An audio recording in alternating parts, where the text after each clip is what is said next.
चलिए दोस्तों, शुरू करते हैं। आज हम लोग बहुपद के बारे में शुरू करेंगे। क्लास 10th के बहुपद है ना। क्लास 10th का बहुपद है ये। तो बहुपद बहुपद के बारे में हम लोग चालू करते हैं। बहुपद में जो सबसे पहले इम्पोर्टेंट चीज़ें हैं उनके बारे में थोड़ा डिस्कस कर लेते हैं, फिर पाठ्यक्रम में हम लोग आगे चलेंगे। तो आपने अपने पिछली कक्षाओं में, जैसे 9th में, आपने बहुपद के बारे में बेसिक आइडिया आपको मिला होगा। जैसे कि उसमें रैखिक बहुपद के बारे में आपको पता होगा। जैसे उसमें क्या रहता था कि y बराबर ए एक्स प्लस बी, है ना। इस टाइप के बहुपद के बारे में आपने 9th में पढ़ा। अब हम लोग यहाँ पे इसी बहुपद को थोड़ा आगे बढ़ा के आगे पढ़ेंगे हम लोग। अब तो मैं सबसे पहले आपको बहुपद के बारे में बेसिक इंफॉर्मेशन दे देता हूँ कि बहुपद होता क्या है और किन किन चीज़ों से मिलकर के बना रहता है। तो सबसे पहले हम देखेंगे कि बहुपद के लिए हमको सबसे पहले तो जानना चाहिए क्या चर राशि क्या होती है। ठीक है, चर राशि क्या है। तो चर राशि देखो क्या है बेटा, चर राशि में जैसे x हो गया, y हो गया, है ना। ये सब चीजें जिनकी जो वैल्यूज हैं, जिनके मान जो हैं वो क्या है अलग अलग समीकरणों में बदलता रहता है, इसलिए उसको चर राशि कहते हैं। अभी x का वैल्यू किसी समीकरण में कुछ और आएगा, किसी दूसरे समीकरण में कुछ और आ जाएगा। जैसे एग्जाम्पल के रूप में देखें, मान लीजिए कि हमारे पास 2x माइनस 3 बराबर 0 है। ठीक है, तो इस समीकरण में देखिए अगर आप x की वैल्यू को निकालें तो यहाँ पे आप देखेंगे कि x बराबर क्या आ जाएगा, 2x बराबर 3, इसलिए x बराबर हो जाएगा बेटा 3/2। तो यहाँ पे देखो x की वैल्यू आई 3/2। अभी एक दूसरा एग्जाम्पल चलिए लेते हैं। मान लीजिए कि हम लेते हैं 2x प्लस 5 बराबर 0। ठीक है, अभी देखिए चर राशि x ही है, यहाँ पे x की वैल्यू आई है कितनी 3/2। अब यहाँ पे देखिए यहाँ पे आएगा 2x बराबर, ये +5 है ना, बराबर के उस तरफ जाएगा तो ये हो जाएगा -5। अच्छा, एक बात ध्यान दीजिएगा, इसमें क्या होता है कि जब भी हम लेफ्ट हैंड साइड, दाएं पक्ष से बाएं पक्ष में कुछ भी चीजों को स्थानांतरित करते हैं, पक्षांतरित करते हैं, तो उनकी जो चिन्ह होते हैं ना, प्लस है या माइनस है, वो बदल जाती है। ठीक है, जैसे इस वाले केस में देखिए जब हमने यहाँ पे 3 को उस तरफ ले गए तो यहाँ 3 के पहले कौन सा चिन्ह था, माइनस का चिन्ह था, तो उधर ले गए तो क्या हो गया प्लस का चिन्ह। इस वाले केस में देखिए यहाँ पे क्या हो गया है, +5 था, तो जब बराबर को उस तरफ ले गए तो क्या हो गया, -5 हो गया है। बात क्लियर है। ठीक है, चलिए। और ये जो गुणे में रहता है ना, गुणनफल के रूप में रहता है, वो चला जाता है बेटा भागफल के रूप में। तो इसलिए जब यहाँ से आप ये दो जो है x के साथ गुणे में है, तो यहाँ से जब आप ये गुणा वाले चिन्ह को हटाएंगे, उधर पक्षांतर करेंगे, तो ये चला जाएगा डिवाइड में, तो ये हो गया -5/2। अब देखिए दो अलग अलग समीकरणों में x की वैल्यू अलग अलग आ रही है, तो ये जो चर राशियां होती है ना, इनका मान जो होता है निश्चित नहीं होता है, ये अलग अलग समीकरणों में क्या बदलते रहते हैं, इसके लिए इनको बोलते हैं चर राशि। ठीक है, अब दूसरी चीज देखिए, दूसरा चीज है अचर राशि। ठीक है, अचर राशि। अब अचर राशि क्या होंगी, तो अचर राशि ऐसी राशियां हैं जिनका मान हमेशा नियत रहता है, फिक्स रहता है। जैसे आपके पास मान लीजिए 1 है, 5 है, 6 है। अभी 1, 5, 6 की वैल्यू बदल तो नहीं जाएगी ना, चाहे कहीं पे भी रहें, 1 को 1 ही पढ़ेंगे, 5 को 5 ही बोलेंगे ना। तो ये अचर राशियां हैं, इनको हम लोग कैसे रिप्रेजेंट करेंगे, A B C, in symbols की मदद से हम लोग इनको समीकरणों में यूज करेंगे। ठीक है, तो एक तो हो गया चर राशि और एक हो गया अचर राशि। अब इन दोनों राशियों को अगर मिला करके कोई समीकरण बनाया जाए तो उसको हम बोलेंगे बेटा बहुपद। क्या बोलेंगे, उनको हम लोग बोलेंगे बहुपद। तो जैसे अगर मैं इसको अगर एल्जेब्रिक रिप्रेजेंटेशन करूं इनका, जैसे इनको अचर राशि को चर राशि को मिला के कोई समीकरण बनाता हूं, तो मान लीजिए कि यहाँ पे a है, तो a ले लिया, a में x का गुणा कर लिए, चलिए तो ax बन गया। अब इसमें क्या लगा दिया, प्लस लगा दिया, और बोलो इसके बगल में लिख दिया मैंने b, तो ये बन गया हमारा क्या, ax प्लस b। अब ये एक बहुपद है ना। तो इस प्रकार से हम चर राशियों और अचर राशियों की मदद से बहुपद का निर्माण करते हैं। ठीक है, अब चलिए हम देखेंगे कि बहुपद कितने प्रकार के होते हैं, मतलब बहुत सारे प्रकार के हैं जो हमारे सिलेबस में हैं, उन टाइप के बहुपद के बारे में हम लोग अध्ययन करते हैं। ठीक है, चलिए ये आप लिखना हो तो लिख लें, ठीक है, लिख लीजिए।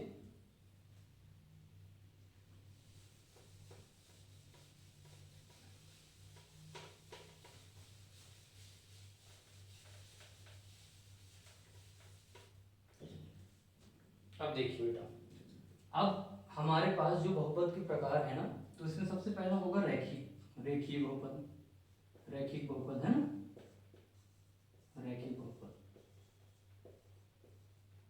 तो ये जो होगा, ये होगा कैसे, इसका अगर मैं इसके फॉर्म को लिखूं, जैसे देखिए अभी बहुपद को हम लोग बोलते हैं पॉलिनोमियल इंग्लिश में, तो यहाँ पे अगर मैं इसको p ऑफ x ऐसे ऐसे रिप्रेजेंट करूं कि x का बहुपद रहेगा और इसको हम पॉलिनोमियल ऑफ x बोल रहे हैं, ठीक है, तो p ऑफ x बराबर ax प्लस b, जहां a और b जो दो हैं वो दोनों वास्तविक संख्याएं हैं, a और b वास्तविक हैं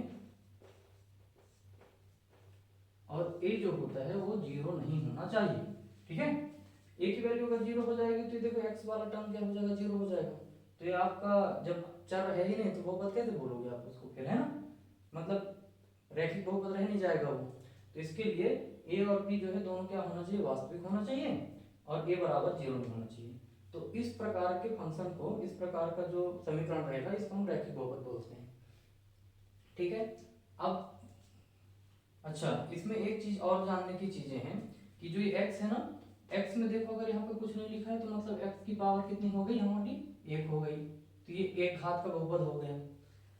घात के बारे में मैं आपको बताता हूँ कैसे घात पता करेंगे। तो ये x की पावर में एक है, अगर कुछ नहीं है तो बेटा x की पावर एक में है, और इसके बगल में देखिए x के बगल में लिखा हुआ है a, तो इसका गुणांक हो गया a, x का गुणांक हो गया a, और ये हो गया कांस्टेंट मतलब अचर पद b, ठीक है।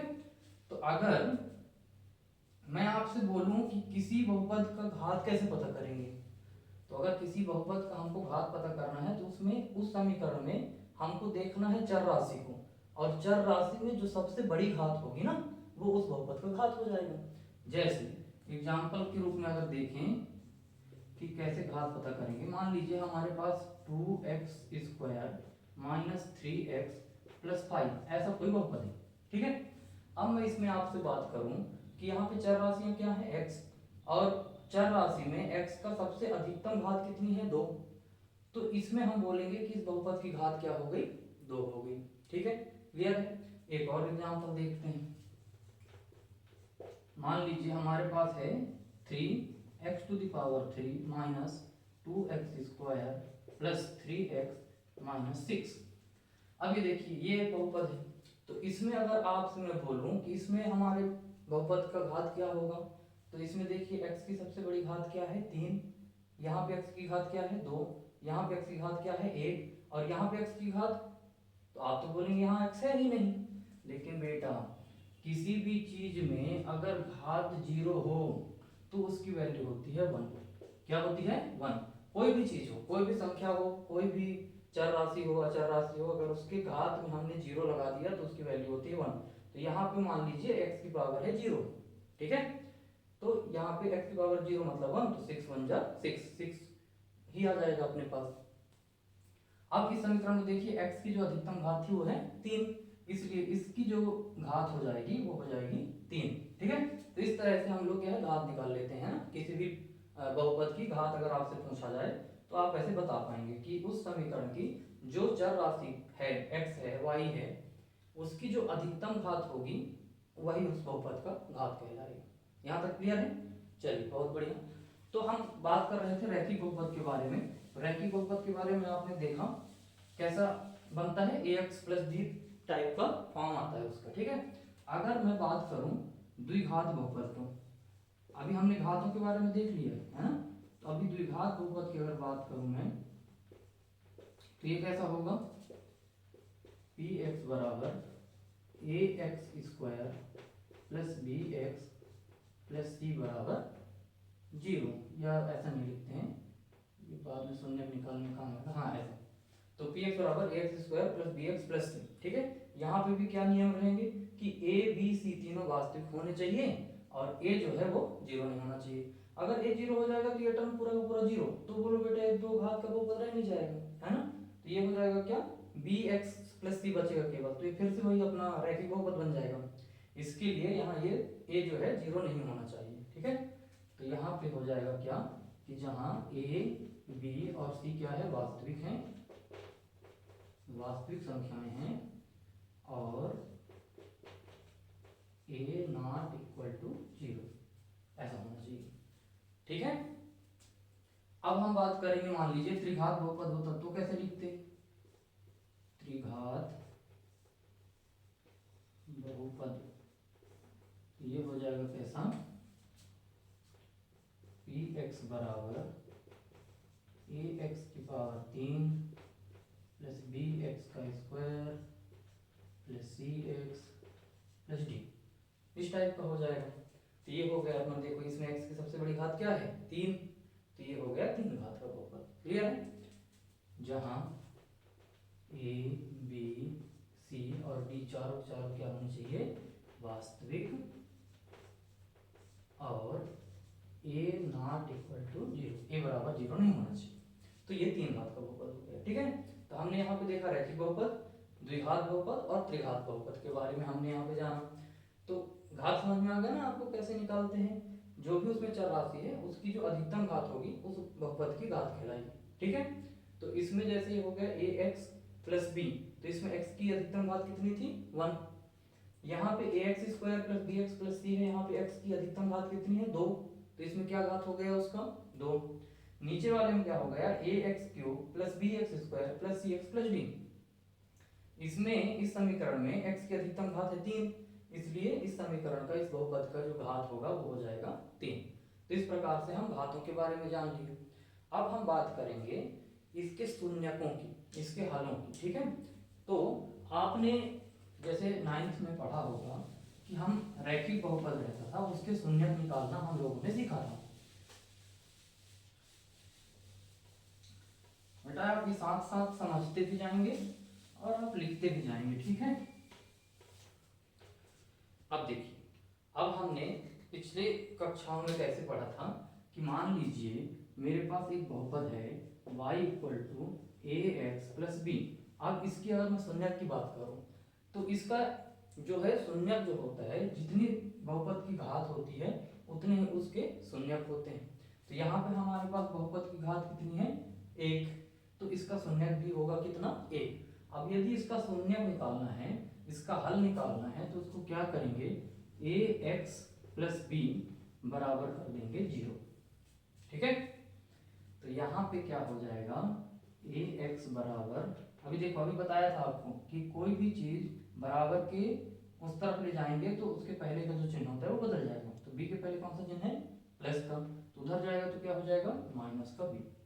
तो यहाँ पे x बराबर हो जाएगा माइनस बी बटे ए। ये देखिए इसमें एक हल निकल के आया है इसका, x बराबर माइनस बी बटे ए, ठीक है, जो कि इस बहुपद का क्या है, शून्यक है।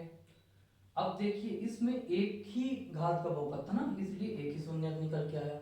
ऐसे ही अगर मान लीजिए हमारे पास ज्यादा घात के बहुपद होंगे, 2 घात का बहुपद है तो कितने शून्यक निकलेंगे, 2। 3 घात के बहुपद होंगे तो कितने शून्यक आएंगे, 3 आएंगे, ठीक है। तो हम अब देखेंगे कि बहुपद के शून्यक कैसे निकालते हैं और बहुपद के शून्यक क्या होते हैं, उनका ज्यामितीय मतलब क्या होता है ना, ये सब चीजों के बारे में हम जानेंगे, ठीक।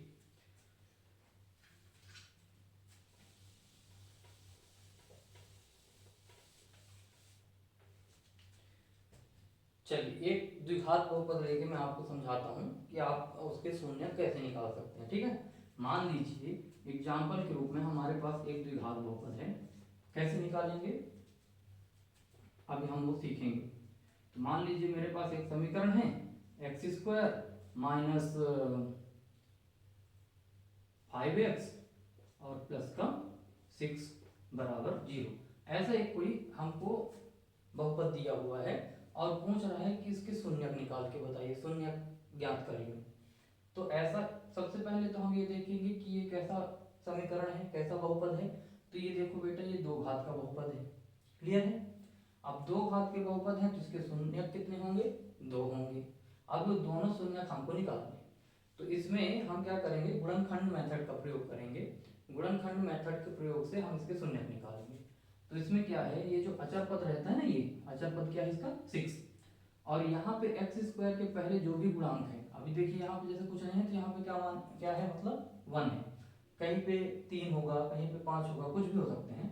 इस केस में इस समीकरण में हमारे पास यहाँ पे एक्स स्क्वायर का गुणांक क्या है 1 है। तो इस 6 का सबसे पहले इस 1 के साथ मल्टीप्लाई कर लेंगे। तो 6 1 जा 6 मतलब यहाँ पे आ गया 6। ठीक है, अब देखिए ये जो बीच वाला है ना, ये बीच वाला टर्म, इसको दो भागों में ऐसे अलग करना है कि इसको गुणा करने पर 6 आ जाए, उन दो भागों को गुणा करने पर 6 आ जाए, और उनको जोड़ने पर और चाहे घटाने पर -5x मिल जाए। तो इसका अगर मान लीजिए आपको डायरेक्ट ऐसे पता नहीं चलता है तो कुछ नहीं करेंगे, इसका हम गुणनखंड निकालेंगे। तो इसका गुणनखंड कर लीजिए। तो पहले 2 से अगर मान लो डिवाइड किया, यहाँ आ गया 3, फिर 3 से किया तो यहाँ आ गया 1। तो इसमें देखिए क्या क्या आ गया, 2 और 3 आ गए, है ना। तो अभी देखो 2 का 3 में अगर गुणा करेंगे तो क्या आ जाएगा, 2 तिहाई 6 आ गया, और 2 में 3 को जोड़ेंगे तो कितना आ जाएगा, 5 आ जाएगा। तो मतलब इस 5x को हमको 2x और 3x में तोड़ देना है। कैसे, देखिए तो यहाँ पे आ गया कैसा, एक्स स्क्वायर माइनस का 2x माइनस का 3x और प्लस का 6 बराबर 0। यहाँ तक क्लियर है। हमने क्या किया है, अचर पद का एक्स स्क्वायर के पहले जो गुणांक था उसके साथ गुणा किया, वो गुणा करके हमने यहाँ पे रखा। अब ये बीच वाला जो पद है x का, उसको हमने ऐसे दो टुकड़ों में तोड़ा है कि उनको गुणा करने पर 6 आ जाए, और जोड़ने या घटाने पर जो भी क्रिया करनी पड़े उसमें से क्या आ जाना चाहिए, -5x आ जाना चाहिए। तो हमने जब गुणनखंड निकाला तो हमारे पास जो फैक्टर आए हैं वो 2 और 3 आए हैं, बराबर। तो इस 5x को हमने 2x में और 3x में क्या कर लिया है, तोड़ लिया है। अब देखिए, अब हमारे पास 2 और 3 को गुणा करूंगा तो 6 आ जाएगा, 2 तिहाई 6, और 2x को और 3x को दोनों को देखो, दोनों में माइनस माइनस का चिन्ह है तो दोनों जुड़ जाएंगे और माइनस का चिन्ह आएगा क्योंकि बड़ी संख्या का चिन्ह आता है।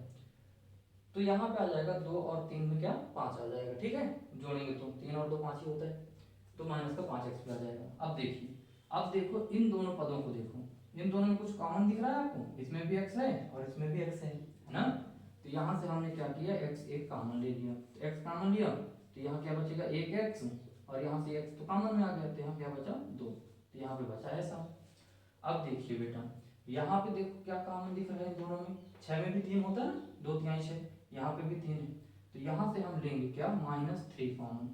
तो यहाँ पे क्या बचेगा x, -3 तो आपने कॉमन ले लिया, बचा क्या केवल x। अब यहाँ देखो ध्यान से, माइनस कॉमन लिया था ना, तो ये जो प्लस है अभी ये माइनस हो जाएगा। ठीक, तो ये प्लस जो है वो क्या हो जाएगा माइनस, ताकि जब इसको फर्दर अंदर गुणा करेंगे ना तभी वापस पुरानी अवस्था में पहुंच पाएंगे ना, नहीं तो फिर गलत हो जाएगा आपको। तो यहाँ से 3 कॉमन लिया तो 3 दूना 6, क्या बचा 2 बराबर 0, ऐसा बना। अब देखिए यहाँ से, अब इस पूरे समीकरण को अगर देखेंगे आप तो इसमें x-2 और इसमें भी x-2 दोनों कॉमन दिखते हुए नजर आ रहे हैं, तो इन दोनों को हम ले लेंगे कॉमन। तो x-2 ले लिया मैंने कॉमन। अब क्या बचा, यहाँ से बचा x, ये तो कॉमन में आ गया था, और यहाँ से बचा क्या 3, तो ये बचा -3 बराबर 0। ठीक है, यहाँ तक क्लियर है। अब देखो इन दोनों ब्रैकेट को हम अलग अलग मतलब जीरो करेंगे और इस समीकरण के शून्य निकाल लेंगे। तो जब क्या होगा, x-2 बराबर 0 होगा तो क्या हो जाएगा अपना बेटा, x बराबर 2 निकल के आएगा।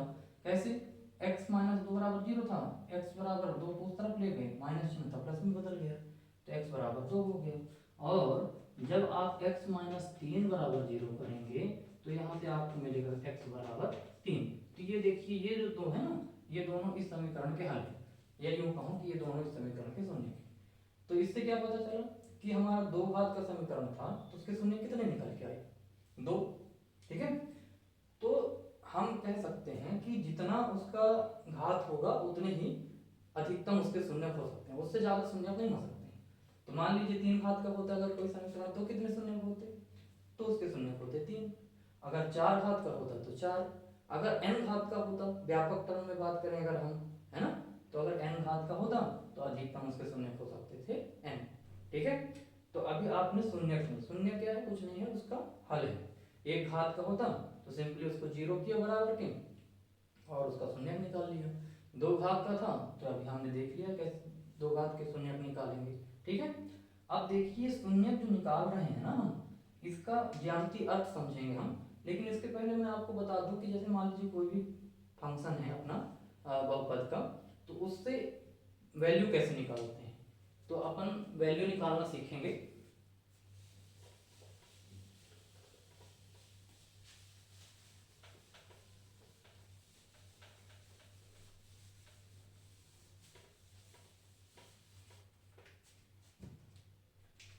सपोज मान लीजिए कि मेरे पास एक फंक्शन है बहुपद पी एक्स बराबर 3x² माइनस 2x प्लस 5, ऐसा करके एक बहुपद दिया हुआ है।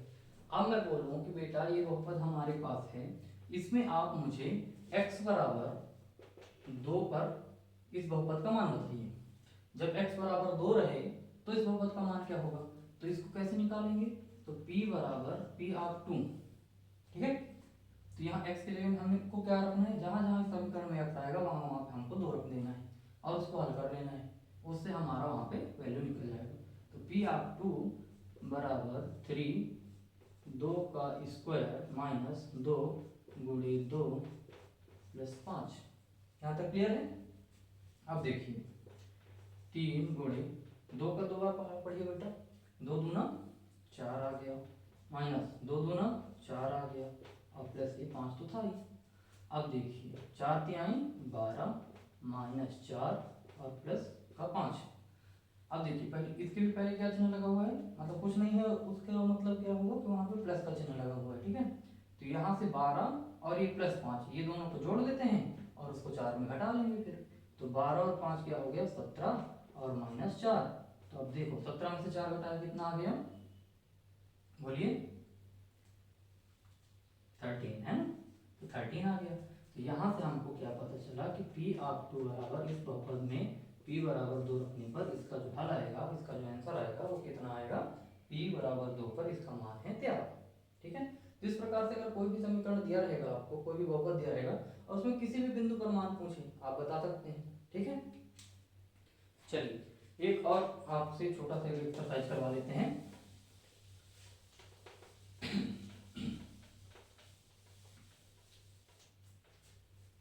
चलिए मान लेते हैं कि हमारे पास एक p(x) बराबर 2x² माइनस 5x प्लस 6 ऐसा एक समीकरण दिया हुआ है और बोल रहा है कि x बराबर जब 2/3 हो तो बताएं इस बहुपद का क्या हल होगा। ठीक है, ऐसा एक समीकरण दे दिया है। अब इसको अगर हम हल करने जाएं तो यहाँ पे क्या रखेंगे बेटा, p x की जगह में क्यों रखना है 2/3। ये देखो x कितने पे इसकी वैल्यू पूछा इस बहुपद की 2/3 पर, तो यहाँ पे x की जगह में मैंने रख दिया 2/3। अब जहाँ जहाँ पे x आएगा वहाँ वहाँ पे हम लोग रखेंगे 2/3। तो यहाँ पे देख ये 2 है, x² था तो यहाँ 2/3 का स्क्वायर हो गया, यहाँ पे आ गया -5 इंटू एक्स की जगह में 2/3 और प्लस का हो गया 6। यहाँ तक कोई डाउट क्लियर है ना, चलिए बहुत बढ़िया। अब ये आ गया 2 गुणे, अब इसका वर्ग कर दीजिए, 2 दूना 4 और 3 त्रिकाई 9 माइनस 5 दूना क्या होगा 10 और ये हो जाएगा नीचे 3 और ये हो गया प्लस का 6। ठीक है, इसमें जो ऊपर वाली संख्या होती है ना उसको बोलते हैं अंश और नीचे वाले को बोलते हैं हर।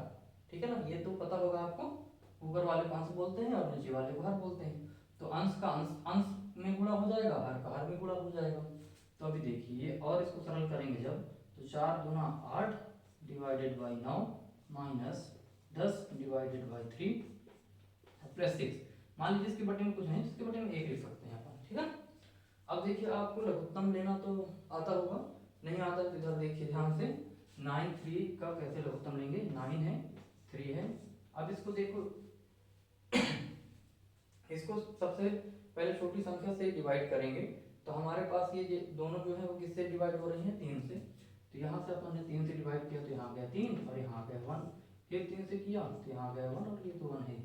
तो इसका जो एलसीएम आएगा ना, एलसीएम मतलब उत्तम समावर्त क्या आएगा, 3 इंटू 3 बराबर आ गया कितना, 3 3 5 9 आ गया। ठीक है, तो इनका एलसीएम ले लेंगे बेटा, कितना आया 9।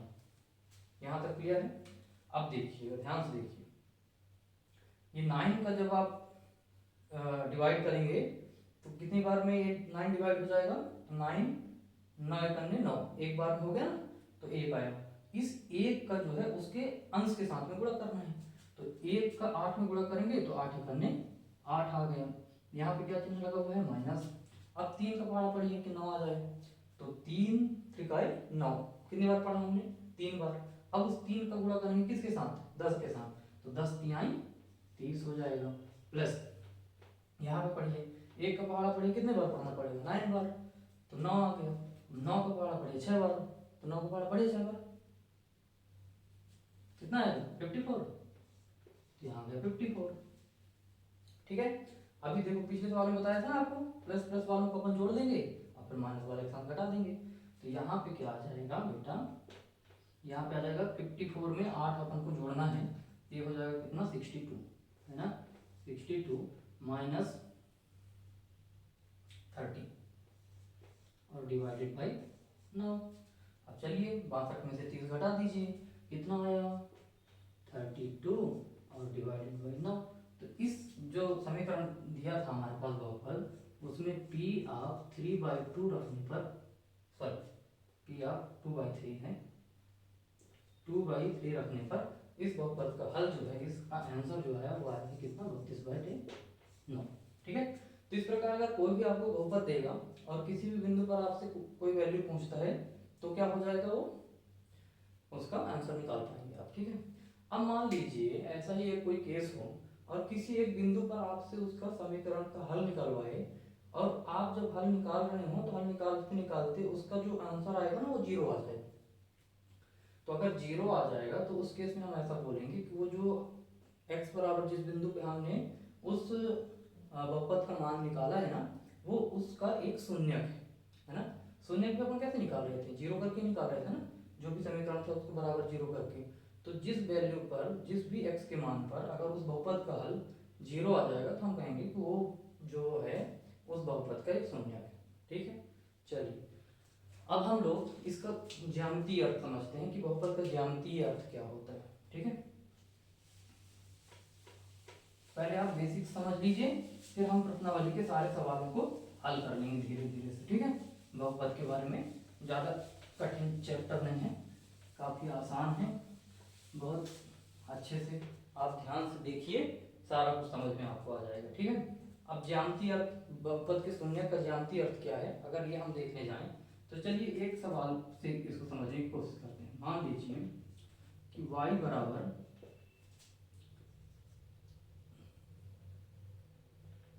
3x माइनस 2, ऐसा एक कोई बहुपद दिया हुआ है, ऐसा एक कोई सवाल दिया हुआ है जिसका हमको ज्यामितीय अर्थ देखना है। ठीक है, तो अब देखिए इसका मैं क्या करूँगा, हम एक टेबल बनाते हैं, यहाँ पे x की वैल्यू ले लेता हूँ और यहाँ पे y की वैल्यू।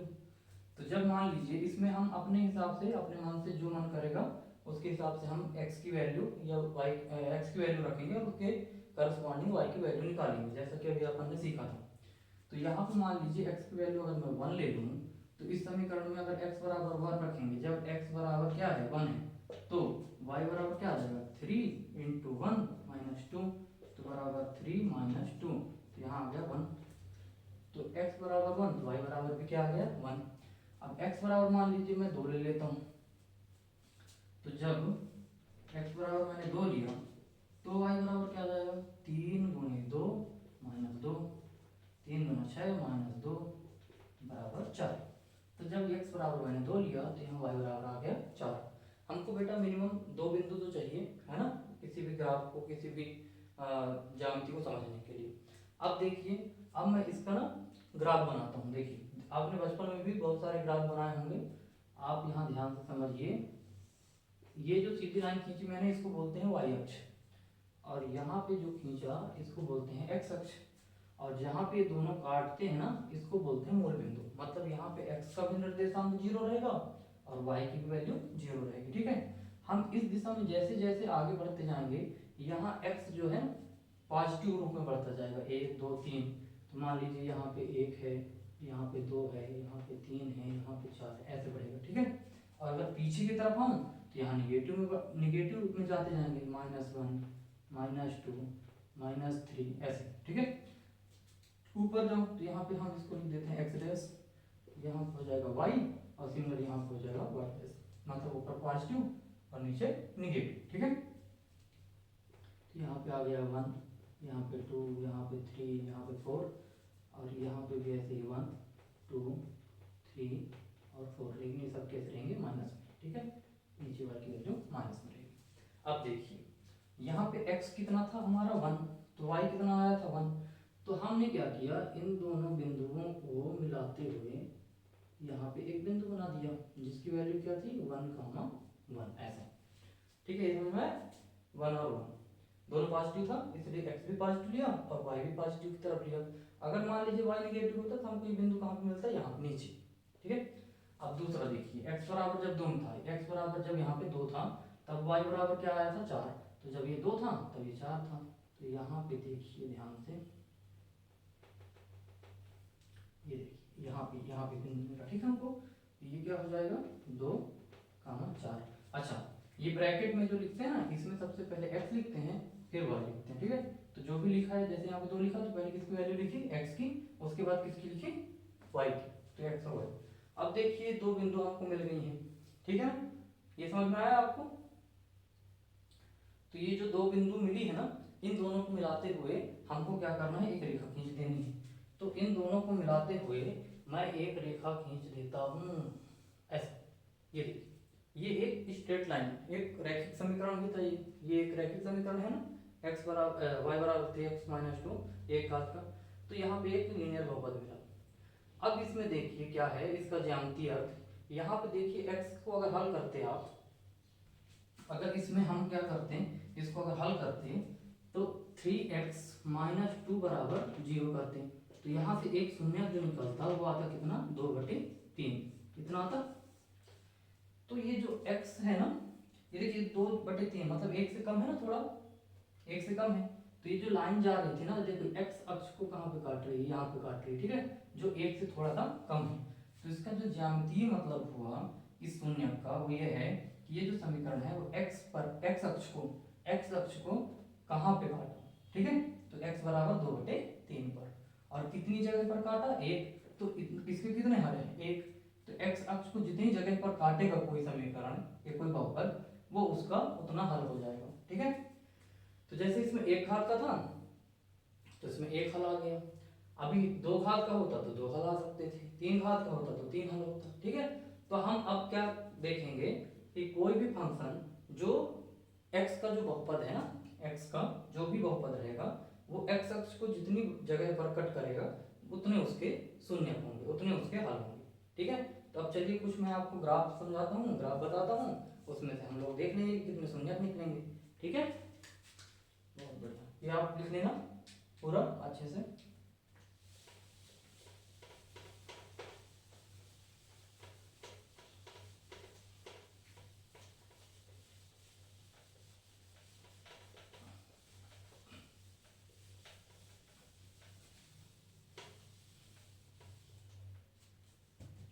चलिए बहुत बढ़िया।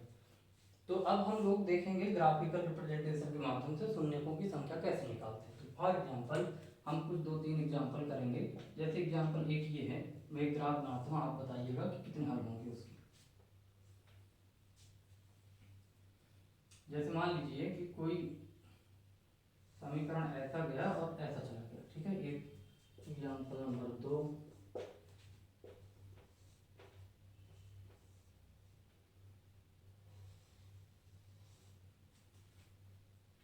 हो गया।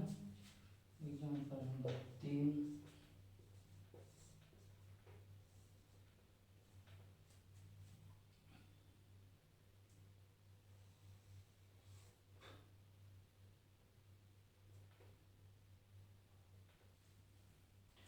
Example number 4।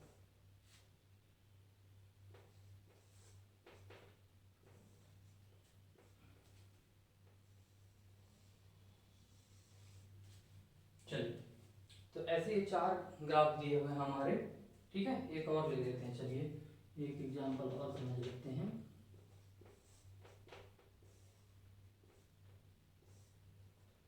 ऐसा कोई लाइन जाएगा, ठीक है। ये देखो, ये एक्स अक्ष है और ये वाई अक्ष है, ऐसे सब में रहेंगे। ये वाई एक्सिस है, वाई अक्ष, ये एक्स अक्ष हो गया, ये हो गया मूल बिंदु, ये हो गया एक्स, ये हो गया एक्स डैश, ये हो गया वाई, ये हो गया वाई डैश, और यहाँ पे ओरिजिन मतलब मूल बिंदु। ऐसे यहाँ पे y, y dash, x, x dash और ये मूल बिंदु। ऐसे इसमें भी बना लेते हैं, y, y dash, x, x dash और ये मूल बिंदु, ठीक। अब चलिए एक पहले एग्जाम्पल से शुरू करते हैं और इसमें हल देखेंगे कि इस जो भी बहुपद का जो भी ग्राफ बना है इसमें से कितने हल होंगे, इसके कितने शून्य होंगे इसके, ठीक है। तो देखिए, ये समीकरण x अक्ष को जितनी जगह पर कट किया है उतने इसके हल हो जाएंगे। तो ध्यान से देखिए, यहाँ से लाइन जा रही है, फिर यहाँ से ऐसे चली गई, तो यहाँ पे एक बिंदु पे x अक्ष पे कट किया और यहाँ पे भी कट किया। क्लियर है? कितने जगह पे कट किया? 2 जगह पर। तो इसके यहाँ पे कितने हल हो जाएंगे? इसके कितने शून्य हो जाएंगे? 2 शून्य हो जाएंगे। क्लियर है? ऐसे ही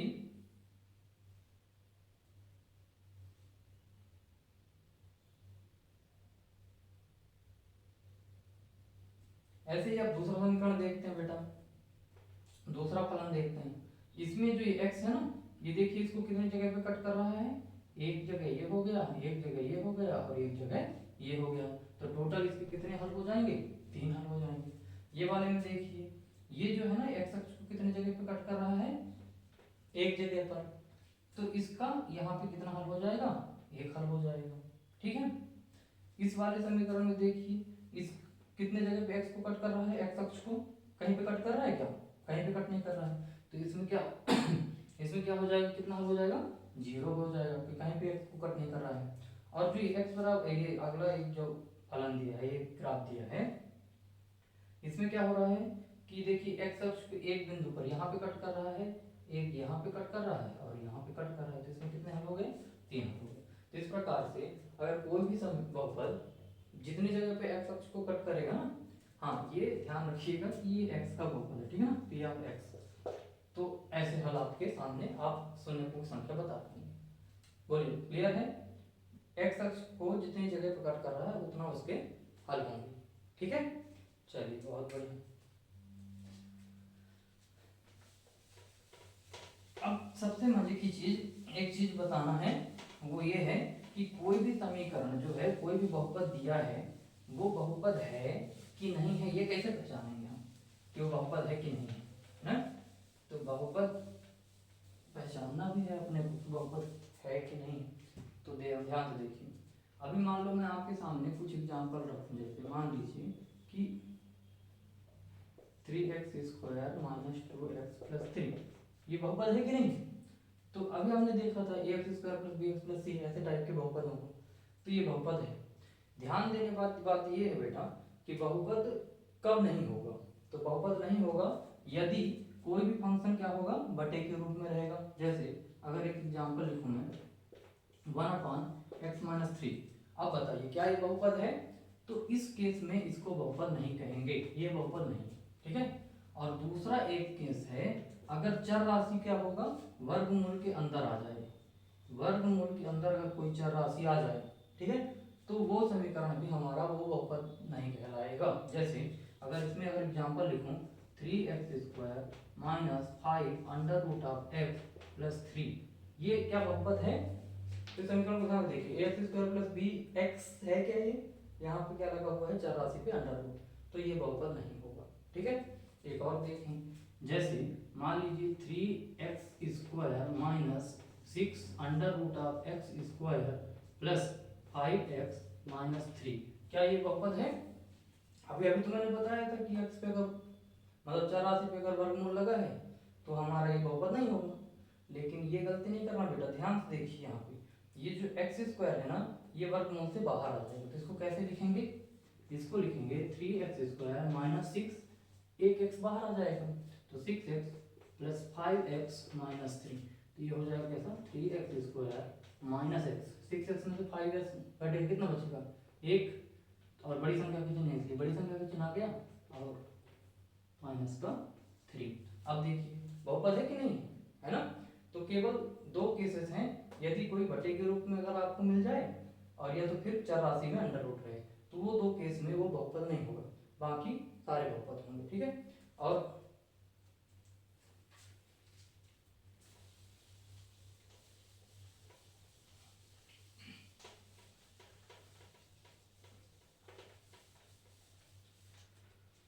चलिए तो आज हमने क्या क्या सीखा, आज हमने देखा कि मान लीजिए हमारे पास ये ax² plus bx plus c ऐसा कुछ भी अगर लिखा हुआ है, तो इस बहुपद में हमने क्या क्या सीखा, इस बहुपद में हमने सीखा उसकी घात निकालना, कि जो भी बहुपद है उसकी जो चर राशि की अधिकतम घात होगी वो उस बहुपद की घात कहलाएगी। तो पहली बात तो हमने इससे सीखा क्या, घात निकालना, पहली बात हमने इससे सीखा घात निकालना, है ना, घात निकालना सीख लिए। दूसरी बात हमने इसमें से क्या सीखा, दूसरी बात सीखा कि ये बहुपद है कि नहीं है, ये जानना सीख लिया, बहुपद है कि नहीं है ये भी सीख लिया, है ना। तीसरी बात इसमें से हमने क्या सीखा बेटा, तीसरी बात हम इसमें से शून्यक निकालने सीख गए, इसकी शून्यक, शून्यक कहो हल कहो, है ना, हल निकालना भी सीख लिया इसका हमने। ठीक है, चौथी बात क्या सीख लिया हमने इसमें से, चौथी बात जो हमने इसमें सीखा, इसमें से हमने ज्यामितीय अर्थ भी समझ लिया है, शून्यक कैसे, शून्यक के ज्यामितीय अर्थ क्या होते हैं, इसका ज्यामितीय अर्थ भी समझा, एक ग्राफ के माध्यम से नहीं समझे थे अपन ने अभी जो, तो ज्यामितीय अर्थ भी समझ लिया। ठीक है, और क्या सीखा हमने अभी इसमें से, ठीक है अभी तक फिलहाल हमने इतना ही सीखा है। घात निकालना, दो घात का बहुपद है, बहुपद है ये इसमें क्योंकि ना तो घटी के रूप में है और ना ही इसमें चर राशि में अंडर रूट लगा हुआ है। शून्यक निकालना मैंने बताया था आपको, वर्ग समीकरण का, द्विघात समीकरण का कैसे बहुपद निकालते हैं, बीच के एक्स वाले टर्म को दो टुकड़ों में तोड़ने वाला, है ना, और ज्यामितीय अर्थ ग्राफ बना के भी इसका अपन ने देखा। ठीक है, अब हम सीखेंगे कि इसके शून्यकों में संबंध कैसा होता है, शून्यकों का योगफल कैसे निकालते हैं, शून्यकों का गुणनफल कैसे निकालते हैं और उनका संबंध क्या होता है। ठीक है, तो अब ये हम लोग सीख लेते हैं और फिर जो सवाल रहेगा, जो एक्सरसाइज रहेगी वो कल कर लेंगे, पूरा आपके पाठ्यक्रम का जो भी दिया हुआ है। ठीक है, चलिए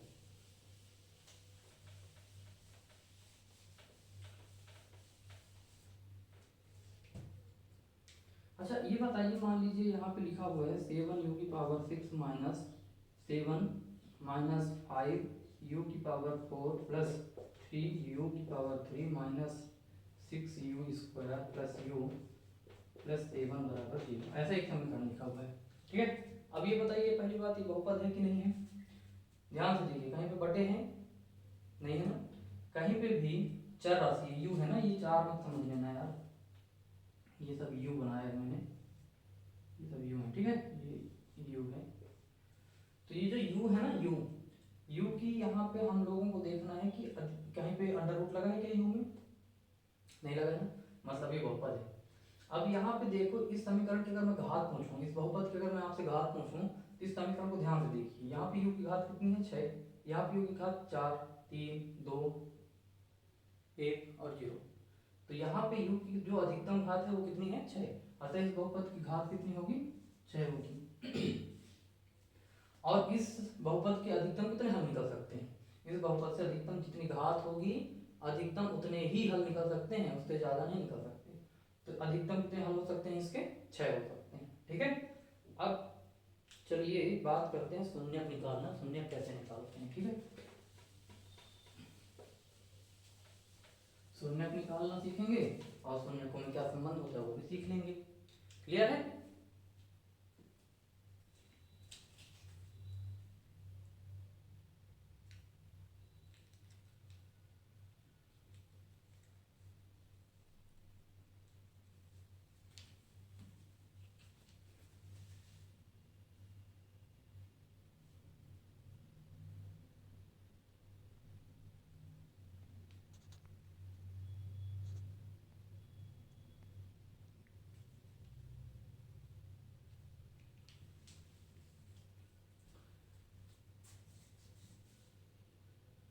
चलिए एक काम करते हैं, शून्यक निकालना और जो एक्सरसाइज वाला काम है वो कल करेंगे। आज यहीं पे समाप्त करते हैं। और आज आपने बहुपद के बारे में बेसिक जो भी है वो आपको पता चला, ठीक है।